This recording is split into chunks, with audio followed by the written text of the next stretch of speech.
Yes, तो ये रहा हमारा पहला ही प्रश्न।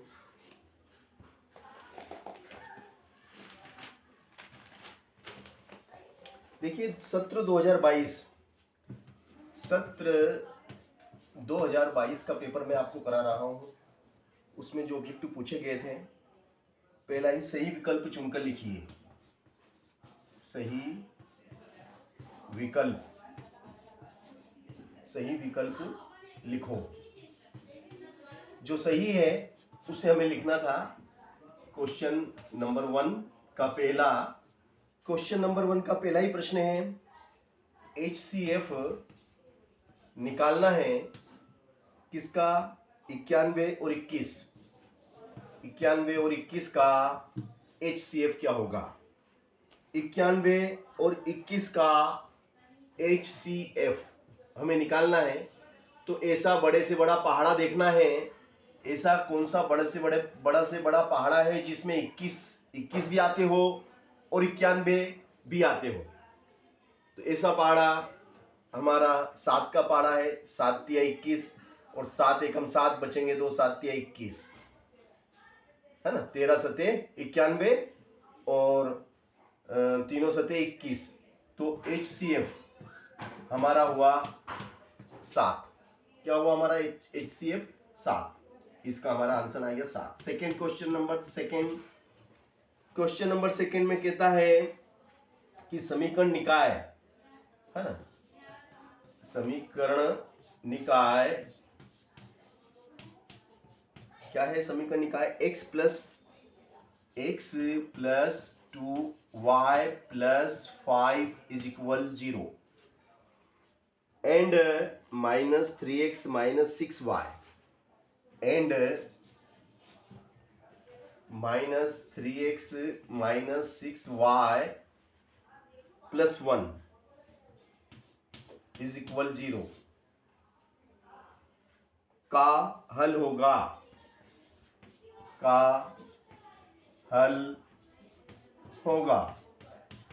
अब ये दो समीकरण है आपके पास, x और y चरों वाली समीकरण 2 है, समीकरण 1 और समीकरण 2। अब इन दो समीकरण से बनता है समीकरण निकाय। तो इस समीकरण निकाय के अद्वितीय हल होंगे या अनंत अनेक हल होंगे या कोई हल नहीं होगा। इन तीनों में से कौन सी कंडीशन इसमें फॉलो होती है? x का गुणांक 1 है, तो यहाँ पे ये हो जाएगा आपका a1, ये b1 और ये c1। x का गुणांक a1 कहलाता है, y का गुणांक b1 कहलाता है और ये अचर पद c1 कहलाता है ना। तो a1 b1 और c1। यहाँ पे x का गुणांक समीकरण 2 में x का गुणांक a2 कहलाएगा, ये a2 और ये b2 और ये एक आपका है c2, ठीक है ना। अब a1 की जगह a1 का मान रखेंगे। a1 कितना है? 1, a1 1। a2 कितना है? माइनस का 3। b1 कितना है? b1 2 है। b2 कितना है? माइनस का 6 है। c1 कितना है? 5 है। c2 कितना है? 1 है, ठीक है ना। अब 2 और 6 कौन सी टेबल में आते हैं? 2 और 6 2 के टेबल में। 2 एकम 2, 2 तिया 6, 2 एकम 2, 2 तिया 6, 2 एकम 2, 2 तिया 6, ठीक है ना। तो ये क्या हो जाएगा आपका? ये तो आपका हो गया 1/3 ऋण का 1/3 और ये भी 1/3 और ये 5/1। तो ये तो दोनों बराबर हैं, मगर ये बराबर नहीं है।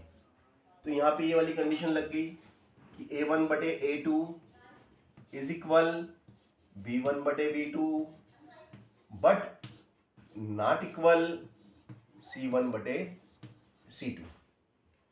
A1/A2 is equal B1/B2 not equal C1/C2, यानी कि समीकरण निकाय का कोई हल, इसलिए समीकरण निकाय का कोई हल नहीं है। इसलिए समीकरण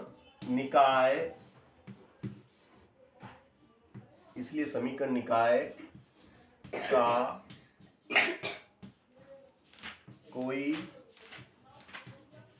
हल नहीं है।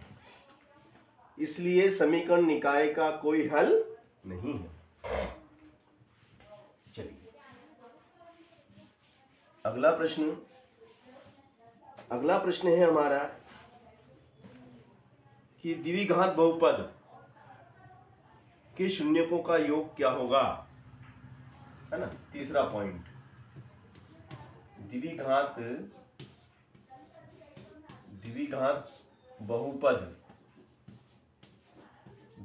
बहुपद ax square plus bx plus c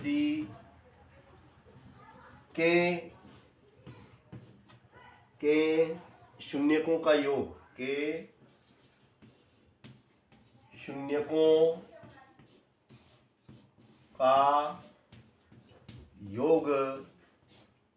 क्या होगा। तो इसकी शून्यकों का योग कितना होगा, -b/a, ये हमारा उत्तर है। ठीक है ना। चलो चौथा देखिएगा, द्विघात समीकरण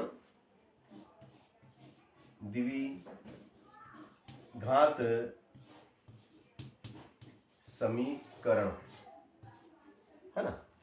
द्विघात समीकरण जी इसको भी चालू कर देना बेटा, सफेद करना है ना। द्विघात समीकरण x स्क्वायर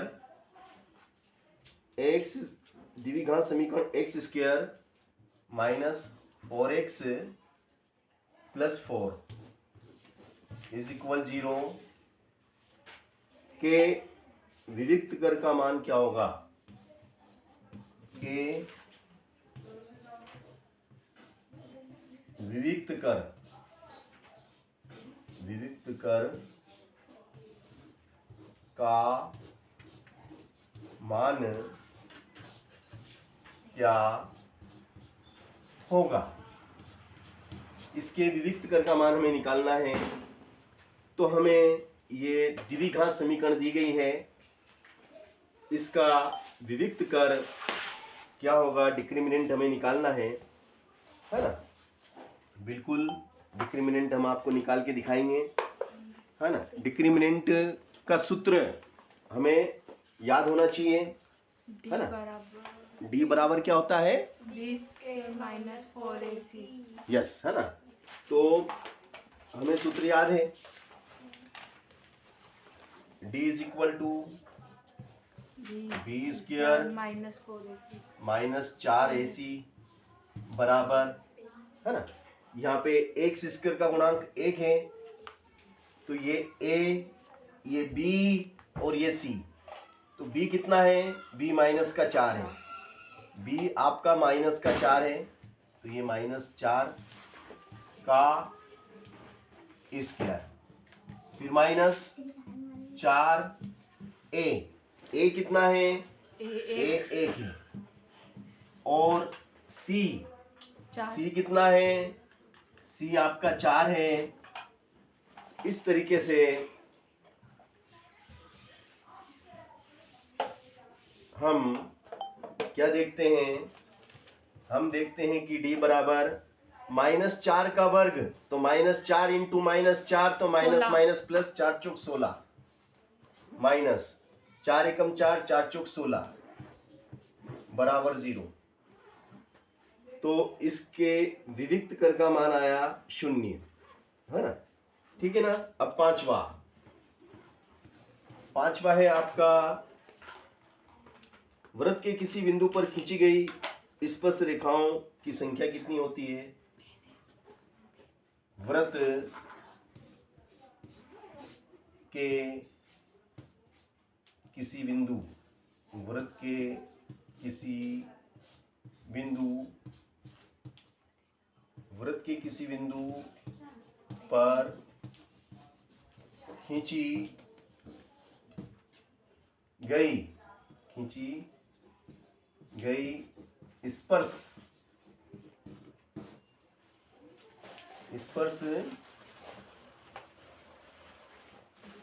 स्पर्श रेखाओं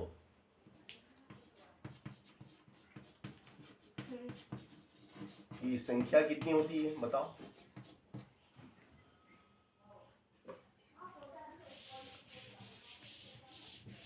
देखो ये वृत्त है, इसका ये एक बिंदु है, इससे कितनी स्पर्श रेखाएं खींच सकते हैं आप?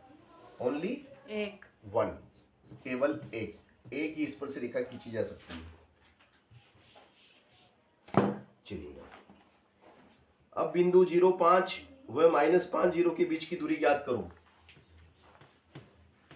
क्वेश्चन है आपके पास, बिंदु 0,5 और -50 के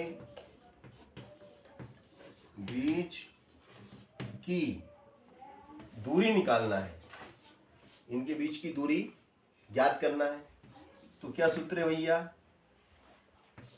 सूत्र है हमारा x2 माइनस x1 का whole square plus y2 minus y1 का होल स्क्वायर। Very good. तो d बराबर, ये आपका x2 है -5, x2 में से x1, ये y2 0 है, उसमें से 5 घटेगा। चलो तो ये हो जाएगा आपका d बराबर -5 का वर्ग 25, -5 का वर्ग फिर 25, ये हो गया 50, 50 के टुकड़े करेंगे, 2 पंजे 10 और 10 पंजे 50। इस तरीके से d बराबर क्या आ जाएगा आपका? 2√5। हाँ, d बराबर होगा आपका 5√2 इकाई। हाँ सर। ये आपकी दो बिंदुओं के बीच की दूरी निकल गई है ना। चलो क्वेश्चन नंबर 1 हो गया। सही विकल्प के हमने कितने प्रश्न करे? सही विकल्प के 6 प्रश्न आएंगे, है ना, ठीक है ना। सही विकल्प में कितने प्रश्न आएंगे? 6। 6 अगर सही होंगे तो 6 नंबर मिलेंगे आपको। हम ऑब्जेक्टिव पे चर्चा कर रहे हैं ताकि हमारे ऑब्जेक्टिव टाइप क्वेश्चन सब सही निकले। अब हम आते हैं रिक्त स्थान पे। क्वेश्चन नंबर 2, रिक्त स्थान की पूर्ति करो। रिक्त स्थान का पहला ही HCF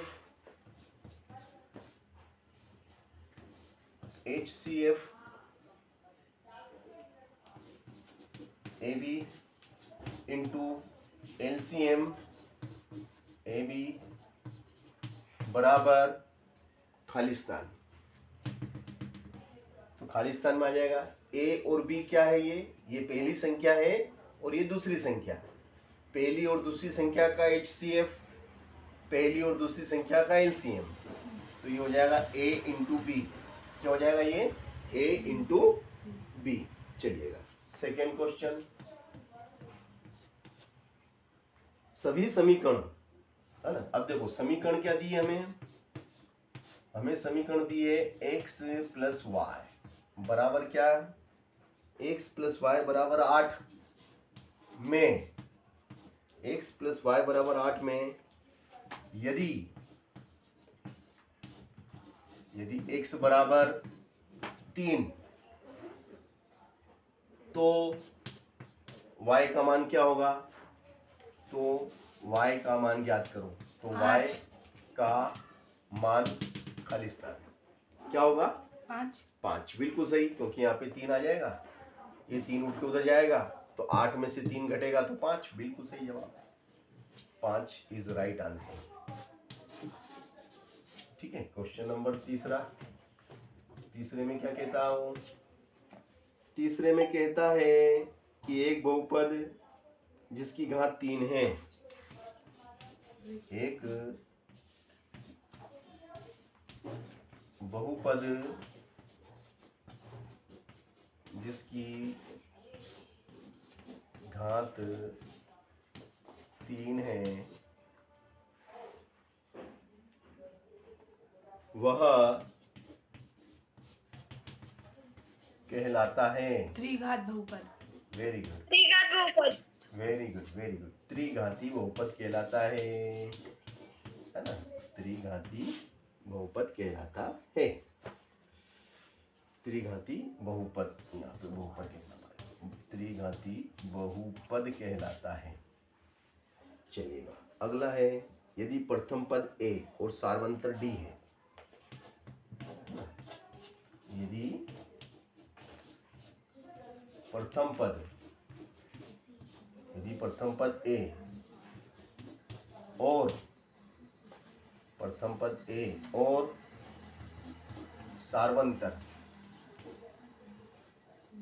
सार्वंतर d है तो n-वा पद बराबर क्या होगा बताओ, n-वा पद बराबर a plus n minus 1d। n minus 1 bracket 1d। Very good, very good, very good, very good. चलो,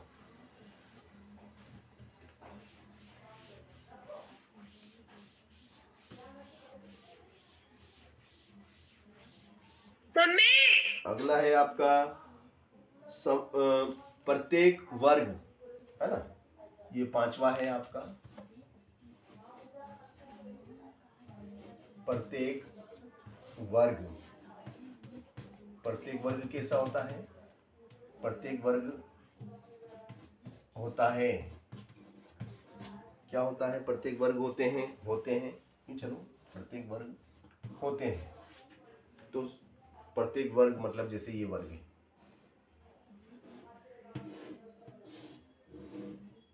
ये वर्ग है,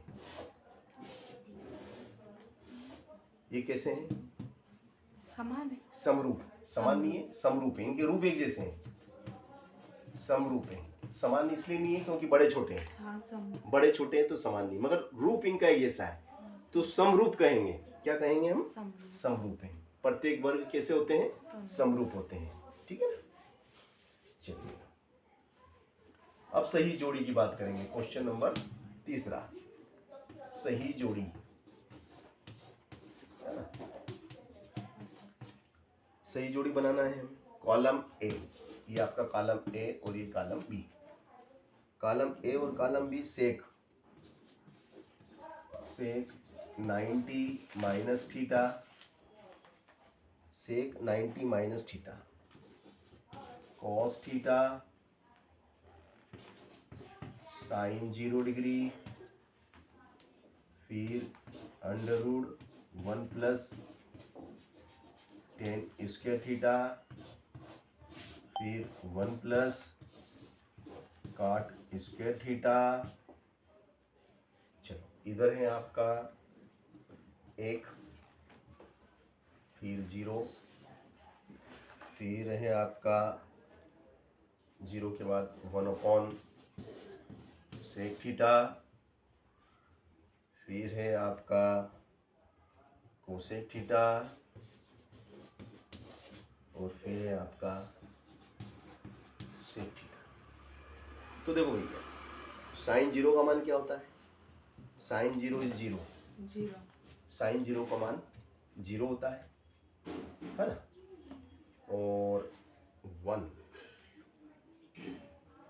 ये 1 नहीं है, कोसेक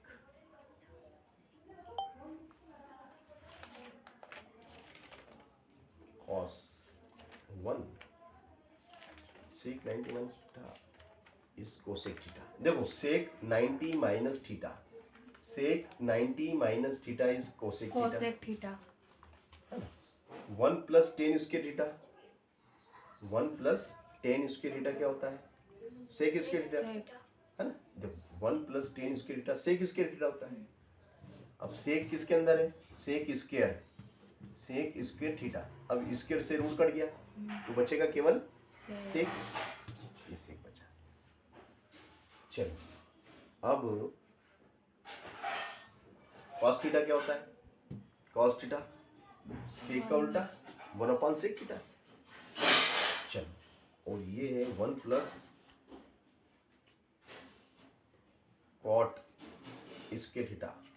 तो सर एक ही बचा अब इसका तो ये सही जोड़ी कैसे हुआ? 1 प्लस नहीं 1 माइनस है। 1 माइनस है ये, मैंने गलत लिख दिया ये। 1 माइनस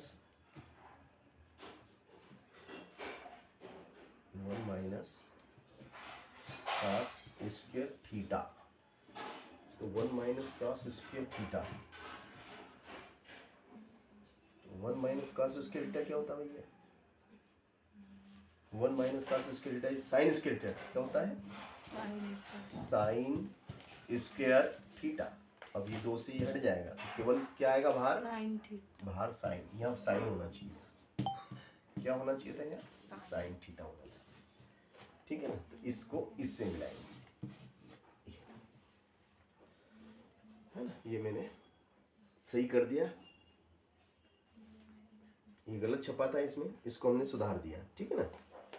चलिएगा अब हमें एक शब्द या वाक्य में उत्तर देना है। एक शब्द या वाक्य में उत्तर देना है। जो क्वेश्चन नंबर है अब आपका चौथा। क्वेश्चन नंबर चौथा देखिएगा अब आप।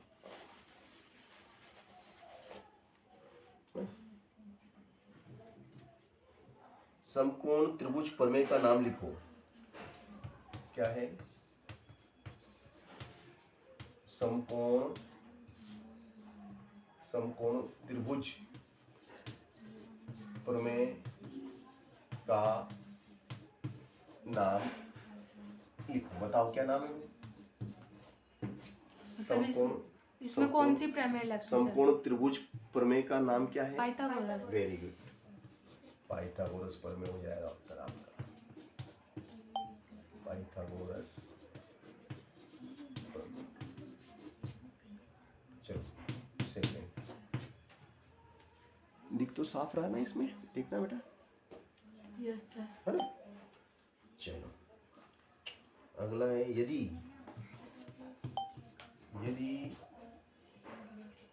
ए बराबर बी क्यू। यदि ए बराबर बी क्यू तो ए और बी में क्या संबंध है? तो ए और बी में क्या संबंध?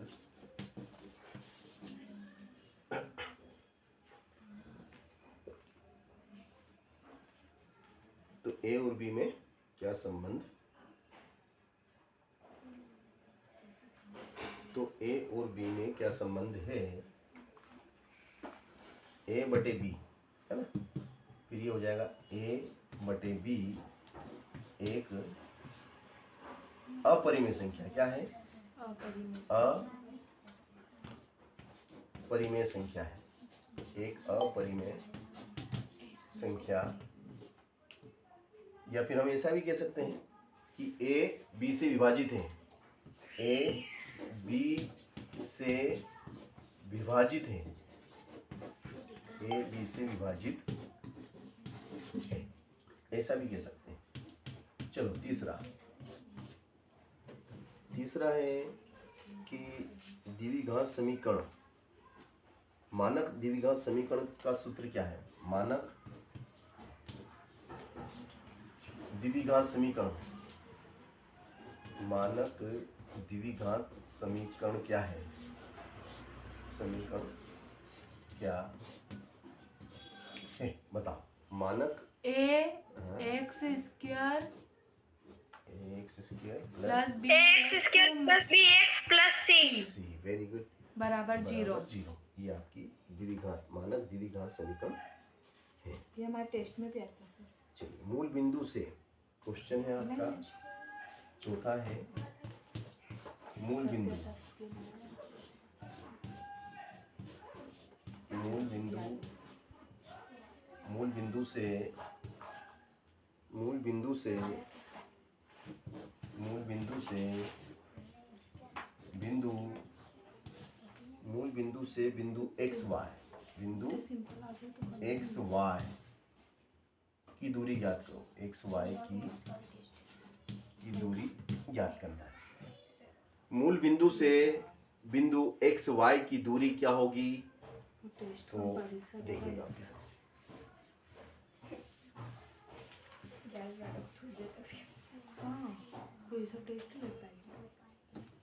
चलो बेटा मूल बिंदु से हम दूरी निकाल रहे हैं, है ना। मूल बिंदु क्या है आपका? 0 0। तो 0 0 से निकालना है। तो x माइनस 0 का स्क्वायर प्लस y माइनस 0 का स्क्वायर, तो d बराबर हो जाएगा आपका x square plus y square. This is answer. मूल बिंदु से दूरी हमने निकाली। अगला प्रश्न है बेटा हमारा, सर्वाधिक बारंबारता वाला वर्ग क्या कहलाता है ना। ये है आपका पांचवा। सर्वाधिक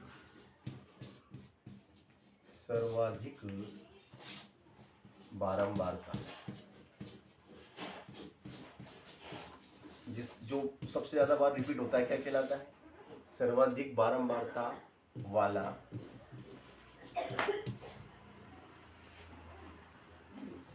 वर्ग क्या कहलाता है? बहुलक। जो सबसे अधिक बार रिपीट होता है उस डिजिट को, अंक को हम बहुलक कहते हैं, है ना। बहुलक कहलाता है।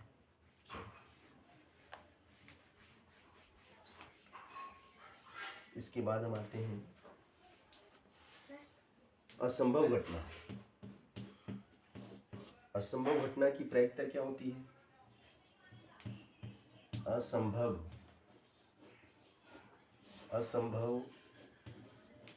घटना की प्रायिकता, असंभव घटना की प्रायिकता क्या होती है? क्या होती है भैया? Very good. 0 होती है, 0 होती है। 0 या 0 होती है। चलो पांचवा, निश्चित घटना की प्रायिकता। निश्चित घटना की प्रायिकता, निश्चित घटना की प्रायिकता क्या होती है? बताओ। 1। वेरी गुड, 1 होती है ना। निश्चित घटना की प्रायिकता क्या होती है? 1 होती है। मैं सही बताया? बिल्कुल सही। चलिए इसके बाद आते हैं PE प्लस PE बार, PE प्लस PE बार का मान कितना होता है? बताओ। PE प्लस PE बार, E के घटने की प्रायिकता और E के न घटने की प्रायिकता का योग 1 के बराबर होता है। किसी घटना के घटने की प्रायिकता और किसी घटना के न घटने की प्रायिकता का योग 1 के बराबर होता है।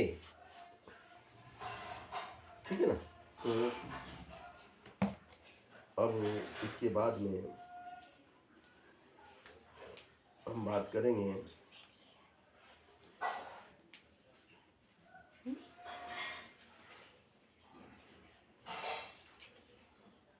सर ने क्या बेटा? सर ये पूछिए क्वेश्चन आपने कहाँ से लिए? मैंने लिखे थे ना, चलिए। आज मैंने बैठ के लिखे थे। तो अपने को आज पढ़ना है, तो आज ऑब्जेक्टिव पे अपन चर्चा हाँ सर, करेंगे। सर ऑब्जेक्टिव पढ़ लेते हैं 30 सर। नंबर के तो ऑब्जेक्टिव आएंगे। हाँ सर, 30 बस नंबर। तो ऑब्जेक्टिव तो भाई कहीं से कहीं तक हमारा खराब, मतलब गलत होना ही नहीं चाहिए। ऑब्जेक्टिव हमें हमारे सब सही आना चाहिए तो बात बने, तो इसलिए मैंने ऑब्जेक्टिव को फिर टच करा, उनको देखा, नोट करा, तो मैंने कि आज ऑब्जेक्टिव पढ़ेंगे अपन। चलो अगला प्रश्न है आपका इसी क्रम में।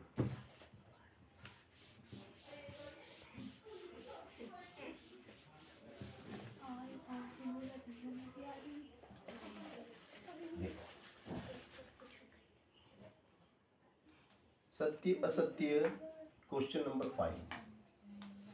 सत्य असत्य बताना बेटा, सत्य या असत्य बताना है आपको, सत्य सत्य। ठीक है ना। तो पहला ही क्वेश्चन है बेटा आपका, x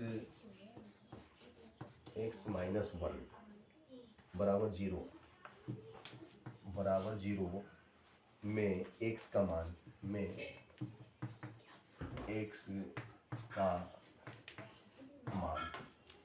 x -1 is equal to 0 में x का मान 0 और 1 है। x का मान 0 व 1, तो ये कथन सत्य है क्या सत्य? क्या सा? x -1 इज इक्वल टू 0 में x के मान 0 और 1 है, बिल्कुल सही है। सही है देखो सर। इस x को किसके बराबर रखेंगे? इस x को 0 के बराबर, जीरो। एक मान तो 0 आ गया। फिर ये क्या है? x -1, इसको भी 0 के बराबर रखो, तो ये उठ के उधर गया तो प्लस का 1 हो गया। तो दो मान आए x के, एक 0 आया और एक आया। तो x का मान 0 बोले है और 1 भी है, तो ये कथन कैसा है? सत्य। कथन सत्य है, ठीक है। तो हमने इसको करके देखा तो पाया कि कथन सत्य है। चलो फिर क्या कहता है वो? फिर कहता है कि समांतर श्रेणी है ना, समांतर श्रेणी 10 7 4 डेढ़ का 10वां पद का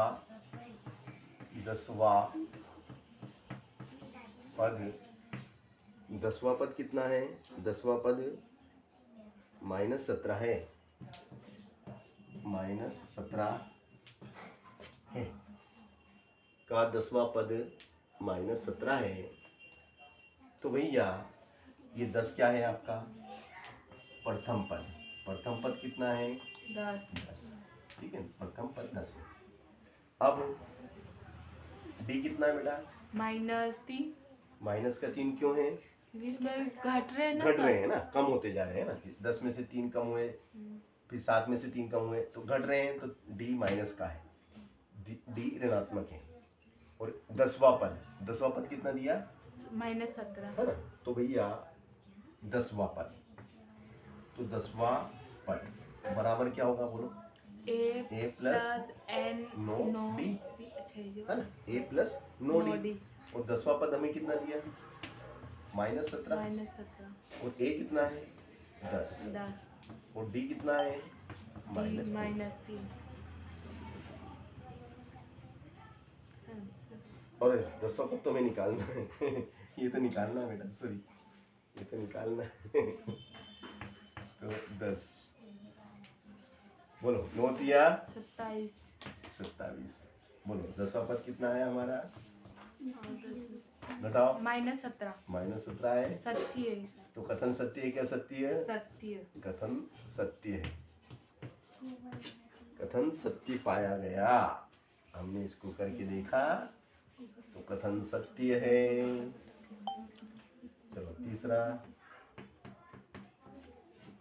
तीसरे में क्या कहता हो? तीसरे में कहता है कि तीसरे में कहता है 6x² के 0 2 मिनट थोड़ा ज्यादा आ गया।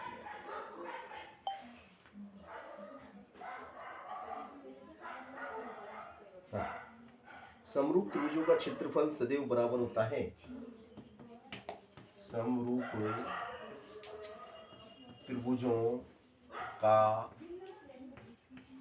क्षेत्रफल सदैव बराबर होता है। देखो बेटा, समरूप त्रिभुजों के क्षेत्रफल क्या बराबर होते हैं? जितने भी त्रिभुज समरूप है, जैसे एक त्रिभुज ये है और एक त्रिभुज ये दोनों की शक्ल सेम है, क्या इनके क्षेत्रफल भी बराबर है? नहीं। तो कथन कैसा है? असत्य। भाई इसका क्षेत्रफल कम है छोटे वाले का, बड़े वाले का ज्यादा है। हाँ? त्रिभुजों के क्षेत्रफल असमान होंगे, मगर अगर इसकी जगह ऐसा लिखा हुआ जाए, क्या आ जाए? सर्वांग सम। सर्वांग सम त्रिभुज, सर्वांग सम त्रिभुजों का क्षेत्रफल सदैव बराबर होता है। सर्वांग सम त्रिभुजों का क्षेत्रफल सदैव बराबर होता है, सत्य। तो उसको सत्य करना पड़ेगा। क्यों? क्योंकि फिर है ना, सर्वांग सम का मतलब ये है बेटा कि इसके जैसा ही एक और त्रिभुज है, इतना ही लंबा चौड़ा, सेम टू सेम साइज का, सेम टू सेम साइज का है, दोनों की साइज सेम है। दोनों की साइज कैसी है? सेम साइज का, ऐसा। दोनों के क्षेत्रफल इक्वल होंगे, क्योंकि ये कैसे त्रिभुज कहलाते हैं? सर्वांग सम। सर्व यानी सभी, अंग समान, सभी अंग समान, सर्वांग सम। सर्वांग सम हो गया है ना? तो इनके सभी अंग समान है, यानी कि अगर ये 3 सेंटीमीटर की है तो ये 3 की, ये भी 3 की है तो ये भी 3 की, अगर ये 4 की है तो ये भी 4 की। अब सेम टू सेम है तो भैया इसका जो क्षेत्रफल होगा वो इसका क्षेत्रफल होगा, इसका जो परिमाप होगा वो इसका परिमाप होगा, सेम होगा, है ना? तो ऐसा भी पूछ सकता है वो, सर्वांग सम दे रहे तो सत्य, और समरूप दे रहे तो असत्य। ये भी आपको मैंने एडवांस बता दिया, ये मतलब ये एक नया ऑब्जेक्टिव बना दिया मैंने कि भाई कभी कभी हमने देखा कि गाइड में तो ये दे रखा था, तो हम उसको शब्द को समझ नहीं पाते हैं, समरूप की जगह सर्वांग सम लिख देता है। ये आपका अगला है शंकु का आयतन, है ना? शंकु का आयतन, शंकु का आयतन पायर स्क्वेयर है। कथन सत्य क्या सत्य है? असत्य। शंकु का आयतन पायर स्क्वेयर असत्य। क्यों बेटा?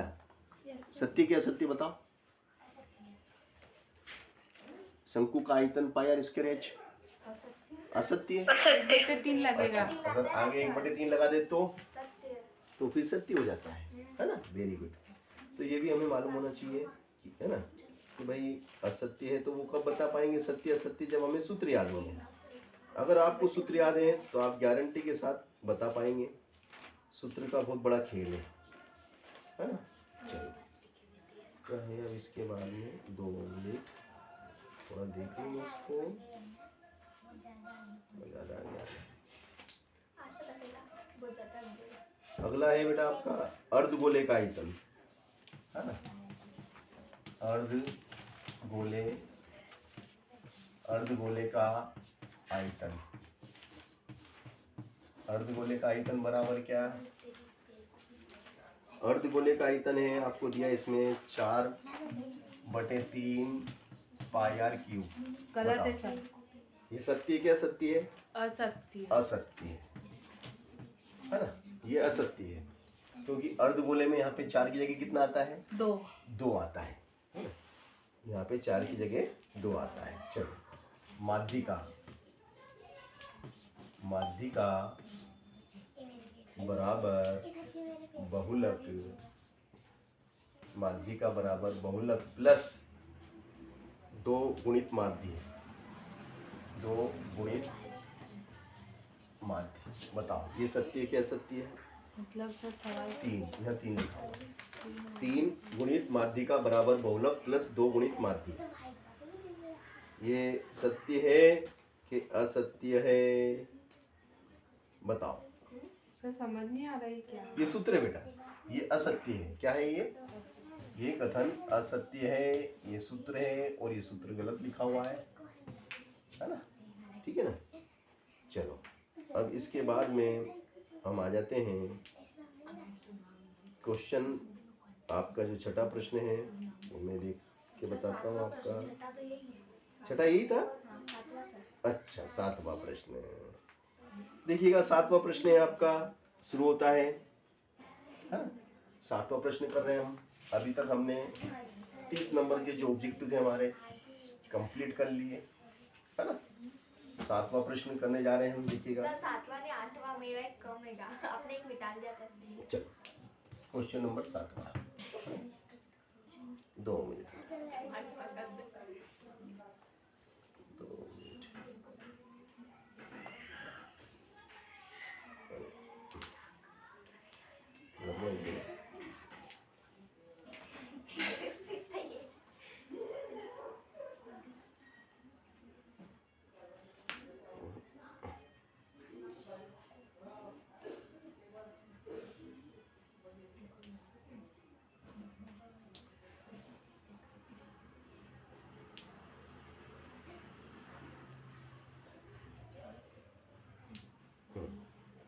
सातवां प्रश्न है आपका, द्विघाती बहुपद।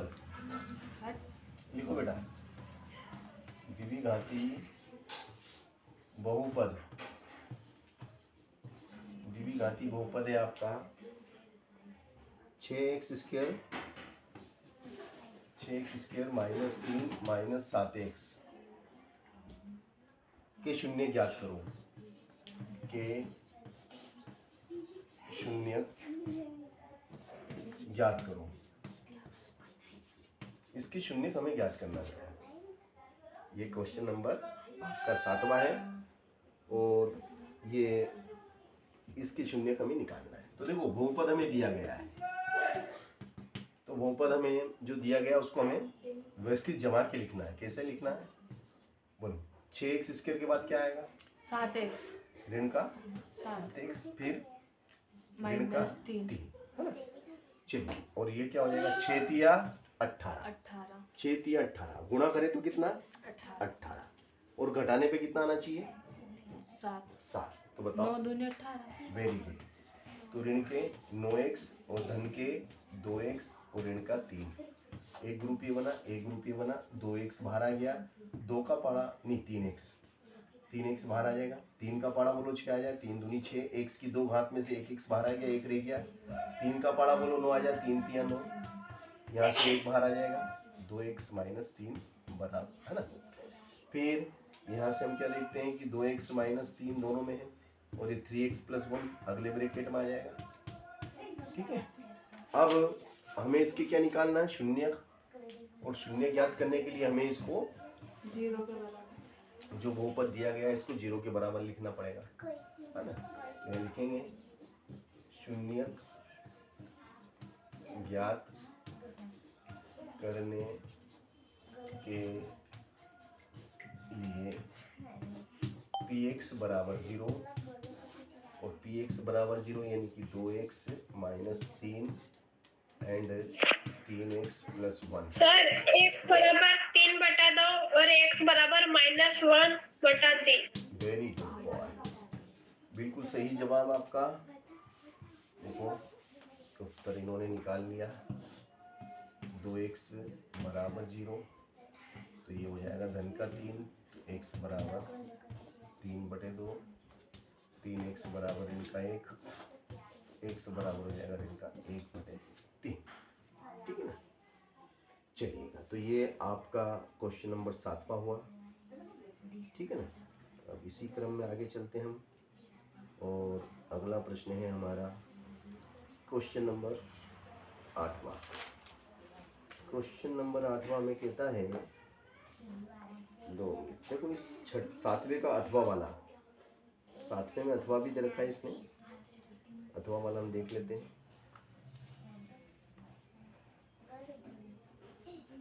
7वें का अथवा है, द्विघात बहुपद ज्ञात करो जिनके शून्यकों के योगफल तथा गुणनफल क्रमशः 1 1 है। क्या दिया हमें? योगफल और गुणनफल दिए हैं। और हमें द्विघाती बहुपद ज्ञात करना है, ठीक है ना। चलिए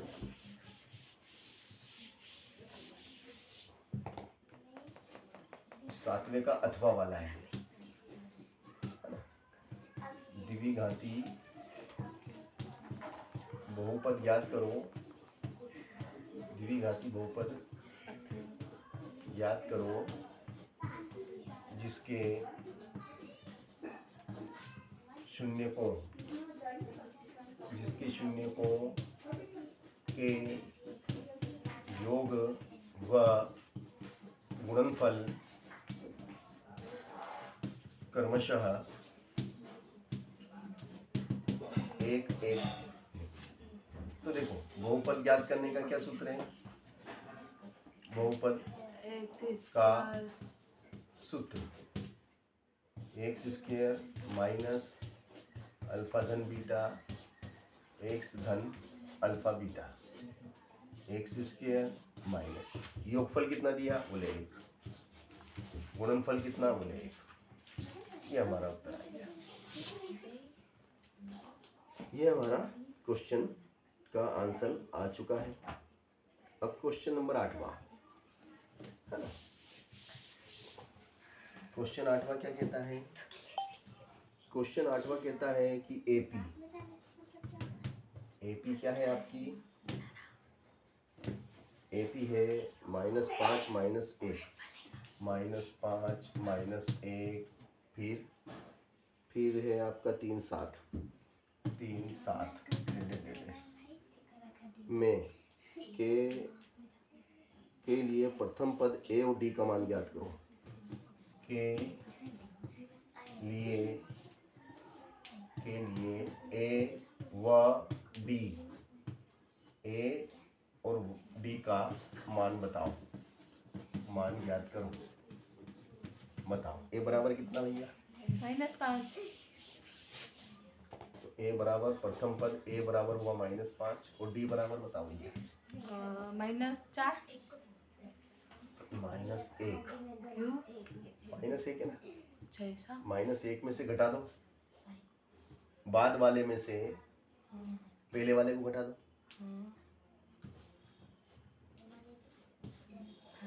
या फिर 7 में से 3 को घटा दो, कितना आएगा, 4। और ये कितना हो जाएगा, माइनस, और ये माइनस क्या हो गया, प्लस हो गया, कितना आएगा,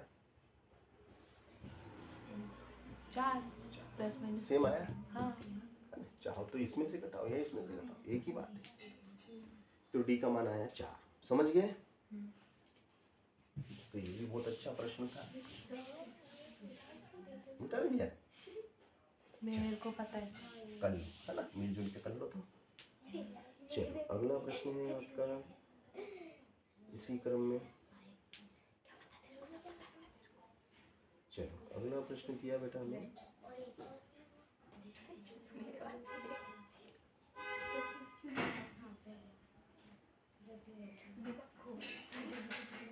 नौवां प्रश्न है ना।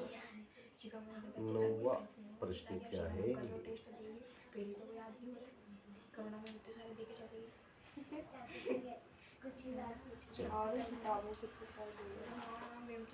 चलिए